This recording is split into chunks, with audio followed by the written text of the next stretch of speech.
Mapagpalang araw po sa ating lahat. Welcome po kayong lahat dito sa aking channel, ang Mom Flores Channel.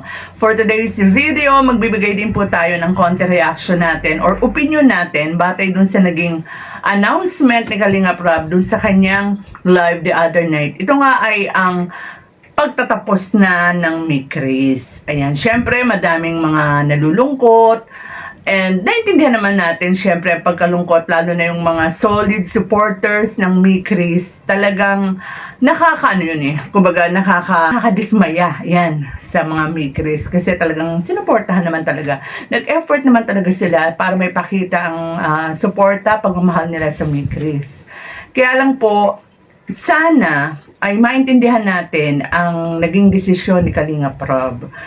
Kasi for sure, kung si Kalingap Rob lang, talagang gusto pa rin niyang ipagpatuloy yan, lalo't alam naman natin si Kalingap Rob, ang kanyang mga desisyon ay 80% kung hindi man 100% ang tinitignan niya dyan sa paggawa niya ng vlog ay yung mga kagustuhan ng viewers, di ba? Ng kanyang tagapanood, syempre kung ano yung nagugustuhan ng viewers, talagang yun ang kanyang ginagawa.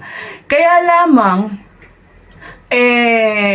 alam natin kung ano yung mga nangyayari sa paligid na napakaraming naghahanap ng maibabato, no? Maihihila pababa sa Kalingap. At sabi nga ni Kalingap Rob, ang isa talaga sa pinagdidiskitahan ng mga sabihin nating mga nasa ibang ibang kampo, o yung sabihin na natin, na yung mga atay Kalingap, yung mga galit sa Kalingap, na hindi nga natin alam kung bakit ba nagagalit, itong ang Mikris. Kasi ang pinupunterian nila yung minor, diba? Minor, bata pa, ginagamit ang bata. Kasi nga sa mga love team, ang minor dyan ay si Krista. At bukod doon, hindi lang yung pagiging minor ni Krista, ang sinisilip din nila is yung ang itinambal kay Krista ay malaki ang agwat. Kasi nasa 30 plus na si Mikoy eh. Pero yung mga nagtumitira o bumabato sa Kalingap tungkol dyan, maaaring hindi nila napanood kasi, yung umpisa ng video na yan eh. Kasi di ba nagre-reaction, nung kakasimula ng Mikris, nagre-reaction tayo dyan eh. At sa una pa lang, na siguro mga una o pangalawang beses pa lang ng video ng Mikris, sinabi natin, niliwanag natin dyan na ang Mikris ay hindi love team. Sila ay team. Magka-team up sila for entertainment. Kasi alam natin na pareho silang magaling, talented. Si Krista lalo na sa pag-awit, 'di ba? Si Mikoy bukod sa pag-awit, ang husay din sumayaw niyan, 'di ba? So, kaya kung mapapanood ninyo yung lahat ng video ng Mikris, kumbaga wholesome, no? And talagang good vibes lang, tawanan, mga biruan, at syempre hindi mawawala yung kantahan. Alam niyo po, nakakalungkot lang dahil sa mga taong ang gusto lang yatang mangyari masira ang Kalingap. Kahit na yung mga konting kasiyahan ng mga tao, lalo-lalo na yung mga OFW, kasi alam natin maraming OFW ang sumusuporta sa Mikris ay naapektuhan tuloy. Alam nyo, maraming ang hindi nagkagusto at parang tila yung mga iba, parang sinisisi pa si Kalingap Rob kung bakit biglang inihinto.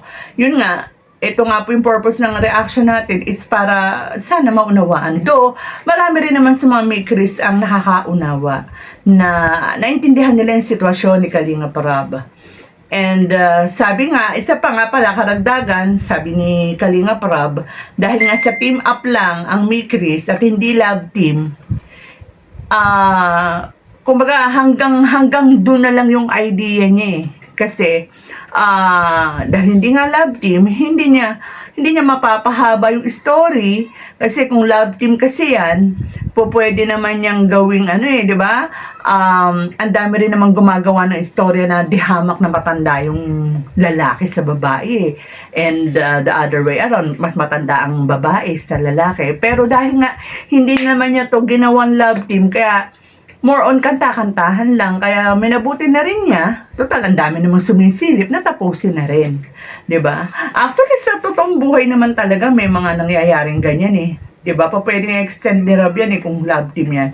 Marami nangyayaring ganyan, nandihamak na matanda yung lalaki sa babae, 'di ba? Eh, for example, is Vic Soto and Pauline Luna.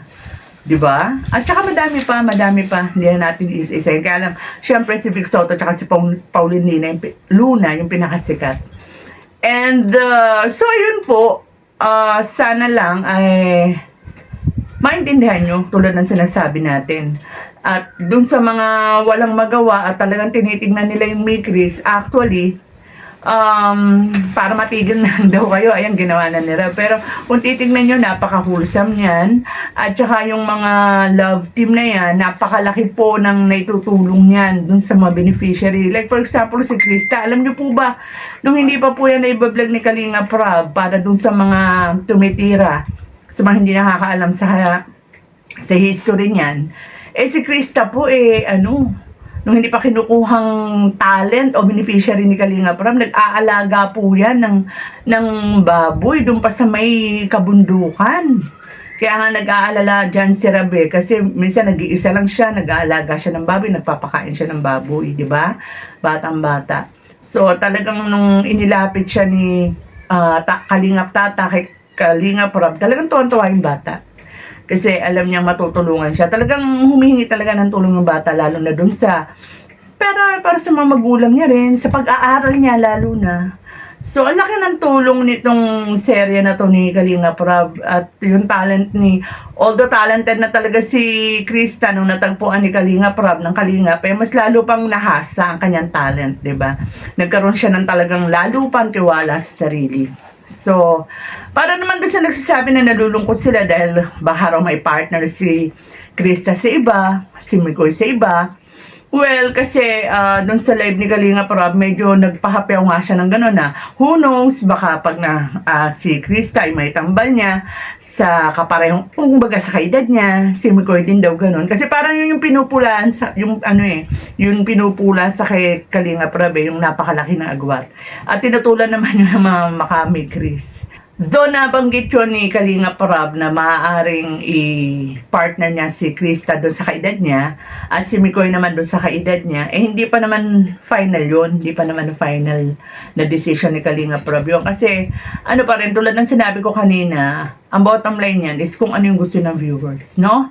So, ayun, tulad ng sinasabi ko kanina, sana ay lawakan natin ang pangunawa natin dahil sa panahon ngayon, ang dami talagang nakabantay, ang daming nakatingin kay Kalinga Prab. Medyo unawain muna natin siya and tingnan po natin sa mga susunod na araw kung ano talaga ang kahihinatnan. Pero sabi nga ni Kalinga Prab, si Krista naman tsaka si Mikoy, kay walang kapartner yan, kay may kapartner yan, kay solo yan, pareho namang talented yung dalawa na yan, no? So, ayan, patuloy lang po tayong sumuporta kay Krista at kay Mikoy kahit na may kanya-kanya na silang career, kumbaga may individual na sila.